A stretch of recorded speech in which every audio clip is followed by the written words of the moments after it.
Habari, ninaitwa Kwame. Ninaishi Ghana. Kwa miaka mingi nilitembea katika njia za siri za ulimwengu wa giza na uchawi. Safari yangu katika ulimwengu huo ilianza nikiwa na miaka 19 hapa Ghana. Ilianza kupitia mtu ambaye hakuna mtu angeweza kumshuku, alikuwa shangazi yangu. Alionekana mpole, mtulivu, mwenye kuomba, na kama mtu mtakatifu.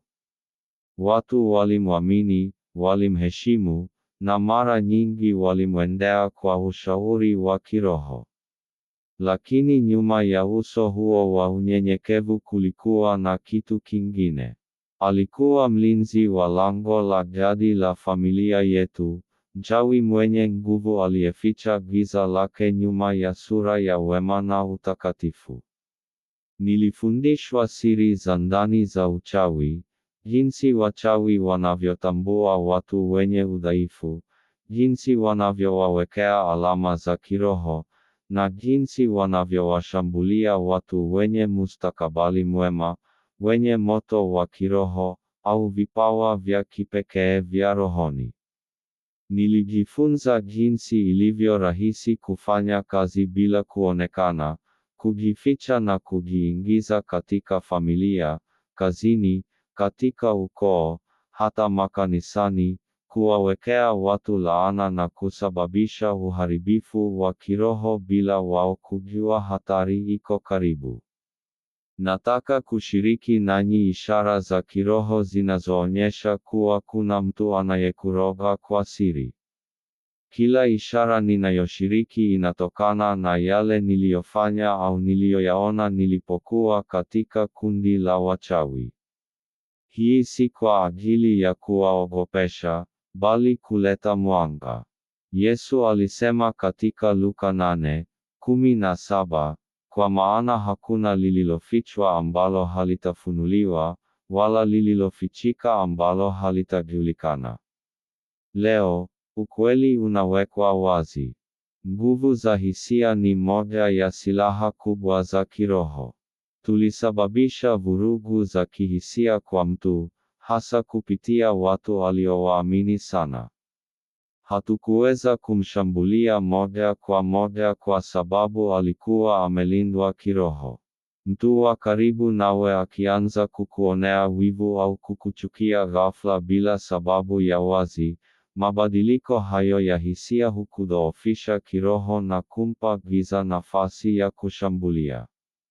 Nakumbuka mwanamke aliyeitwa Abina, aliyekuwa muombaji hodari katika kikundi cha maombi kijijini kwetu.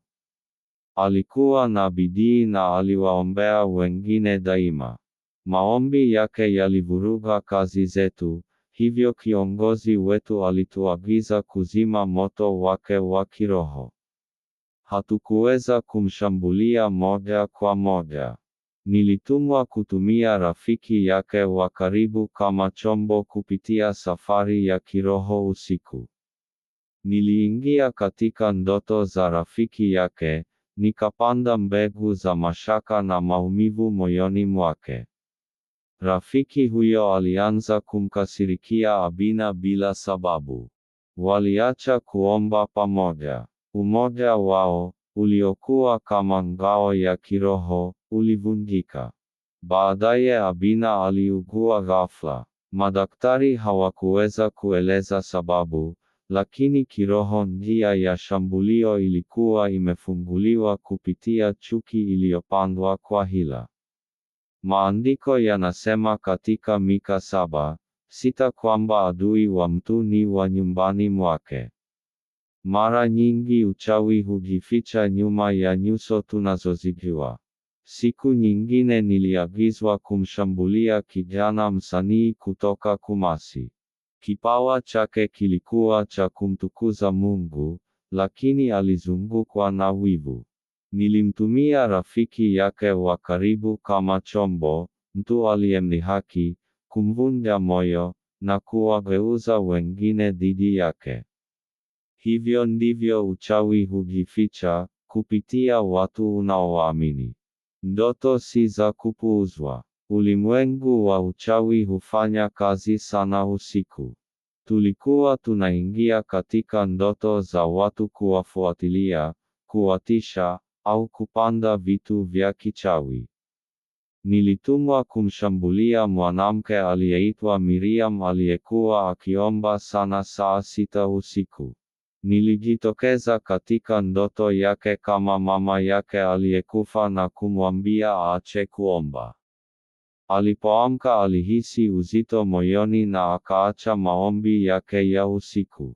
Baadaye tulimrudishia mashambulizi ya hofu hadi akaacha kabisa kuomba usiku. Ayubu 33, 15, 16 inasema Mungu hunena katika ndoto. Kama Mungu anaweza kunena katika ndoto, wachawi pia wanaweza kuzichafua. Kuna kijana aliyekuwa akiota mara kwa mara ndugu yake akimpa chakula. Ndugu huyo alikuwa katika kundi letu.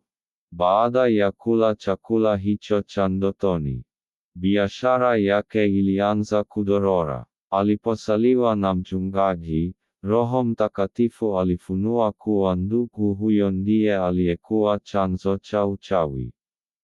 Kuhamisha nguvu za kiroho ni halisi.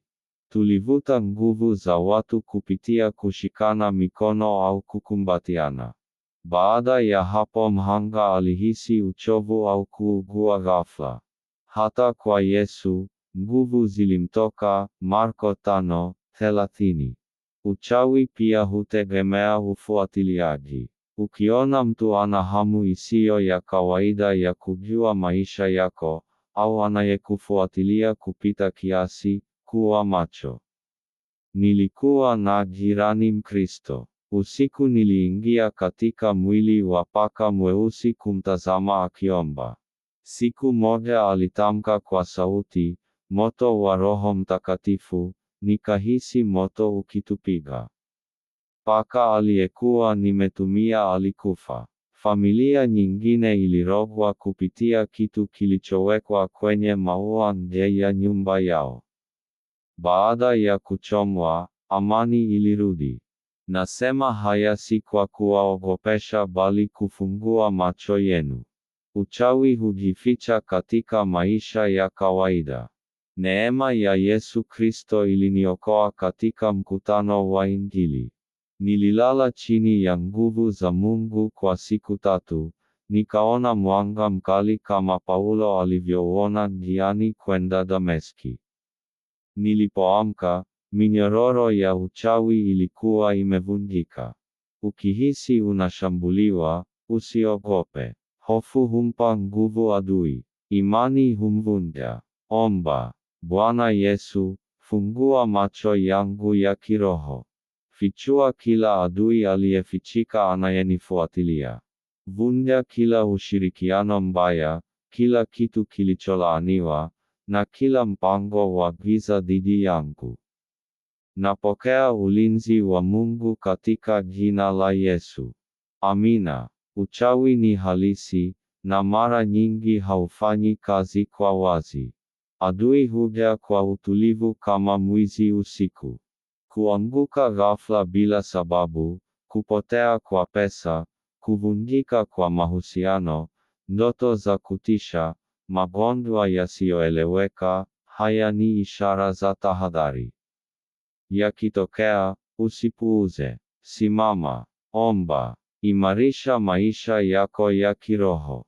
Ukombozi upo. Mwanga ukionekana, giza haliwezi kushinda. Asanteni. Tafadhali share na subscribe.